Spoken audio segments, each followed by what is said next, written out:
Hello, this is Angelia with today's wisdom. Today's wisdom is from Daily Ohm, just being there, acting as a guardian. One of the greatest gifts we can give another human being is to act as their guardian. And that doesn't necessarily mean, your bodyguard or, whatever. Whether this gift is related to a specific situation or is representative of an ongoing commitment, we each benefit from the association. Looking out for others. There might be an older person or younger person and, or someone who's, delicate or whatever. But, you can look out for them without, acting like they're overlord or whatever. To protect someone is to walk with them in challenging times and see them through safely to the other side. And really that's just calling, being a good friend to somebody, and that's love. In doing this, we grow with them. And those under our guardianship deserve confidence from our support and assistance, enabling them to persevere through almost any conditions. It's good to help other people to come through something, especially if it's something that you've already been through. I used to do that as a life coach and minister to people, an adult ed teacher. I've been through some stuff, and so I can help them get through some stuff as well. There are many reasons we feel inspired to serve as a guardian to those we care for. Sometimes just holding the space for somebody allows them to do what is necessary to grow or heal. And that's what I always try to do, with everyone in my life, is just let them know I'm there for you. If you need to talk, bend my ear. If you need a shoulder to cry on, whatever. But, because I was a life coach and things, there's got to be some boundaries there. I'm not going to do everything for you and enable you to be, a adult child or a dependent personality. You got to put some limits sometimes on some people. We may simply want to see that our friend or loved one is taken care of and equipped to prevail over difficult circumstances. And like I said, everyone is capable to differing degrees and resilient to differing degrees. So sometimes people do need a little bit of help, and there's no shame in that. We may also sense that we are in possession of knowledge our loved ones are lacking, yet need in their current stage of development. And that's what I talk about sometimes in my podcast about, kids, your elders have experience that you don't have.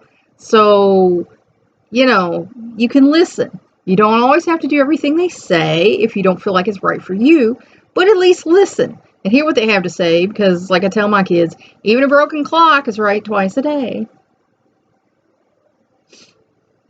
Our offer to serve as a guardian may also be both unsolicited and unrelated to any one situation. Instead of helping someone we care about cope with a specific challenge, we may find ourselves providing them with a more general form of emotional sustenance that prepares and strengthens them for challenges yet to come. And sometimes that might mean a little tough love. Sometimes we have to do that because sometimes people are dependent personalities or, got some mental helplessness going on. And sometimes you have to say, hey, I'm not going to do this all for you, but you can do this because, I did this, other people did this, so you can do this. You just have to make the effort. And some people don't like tough love. They don't want to hear that, or if there's a problem, and they're blaming everybody else for all the problem and saying well, if all the people in your life are coming at you a certain way, maybe there's a problem with you too. People don't want to hear that either. But sometimes you got to throw a little tough love on some people and say, hey, I've been through this situation and, this is what I did. This is what other people did. You can do it too. Or if well, I heard from all these other people that you said this or did this. Don't you feel like your behavior also contributed to this problem? But like I said, people don't always want to hear that.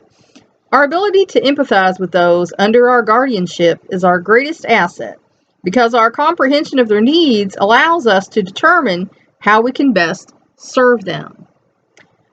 Even when this comprehension is limited, however, the loving intentions with which we enter into our role as guardian ensure that our care and protection help others grow as individuals while living their lives with grace.